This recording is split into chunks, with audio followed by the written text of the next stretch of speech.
So as he confronts criticism of civilian deaths by airstrikes in the Gaza town of Rafah, Benjamin Netanyahu is defending Israel's actions. The Israeli Prime Minister speaking today with Morgan Ortagus. We're going out of our way, as no government and no army in history has done, to minimize civilian casualties, using millions of text messages, leaflets, phone calls to tell civilians go out of harm's way while Hamas keeps them in harm's way.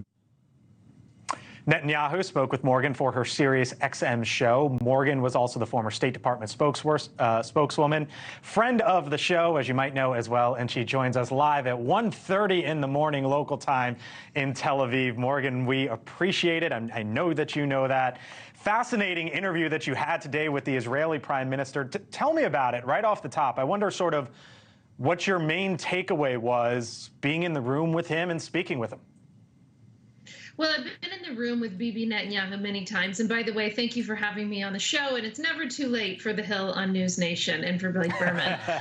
But I've been with Netanyahu many times over the years, and I will tell you, both he and Ron Dermer, one of his longtime senior advisor and ministers, were really inflamed over the issue of the ICC, the International Criminal Court. That's actually not what I expected to come to Israel and talk about. I thought it would be perhaps over this Biden-Saudi-Israel peace initiative that's in the news, but they are obviously still very inflamed over the charges from the International Criminal Court. And especially the news that leaked out yesterday saying that the Biden administration was not going to support bipartisan sanctions against the ICC. So just for a little context here, in the Trump administration under Mike Pompeo's State Department, in which I served, we sanctioned the ICC when they tried to come after our troops who had served in Afghanistan.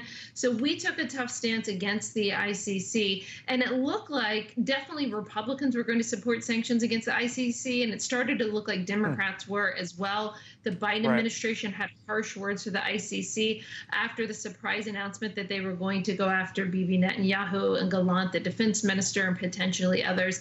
That was walked back yesterday by the Biden administration, and the anger was palpable today in Israel. So I want to show, we played some of your interview there with the Prime Minister on this point of the ICC. Here's what he told you, and we'll speak on the other side.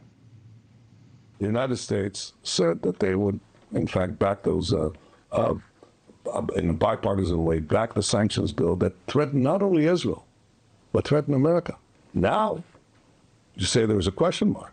And frankly, I'm surprised and disappointed because I think it's to the detriment not only of Israel's interest, I think it's to the detriment of America's interest.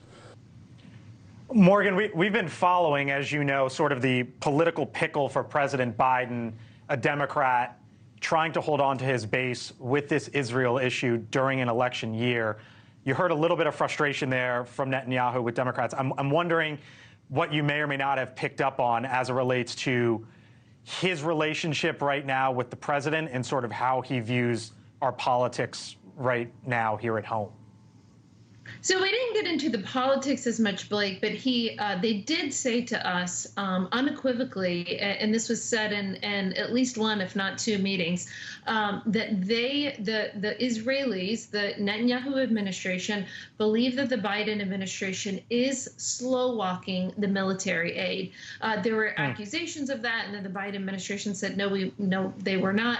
But you know, in my meetings and discussions, they did say that they believe they are slow walking the aid. Senator Lindsey Graham did a press conference here in Israel where he spoke about that as well. So to me, that was a takeaway. That's not something that I've seen in the news lately, Blake. That was something that I thought the Biden administration had walked back when they indicated that they may slow walk the military aid. But certainly Netanyahu and his war cabinet feel like it is being slow walked.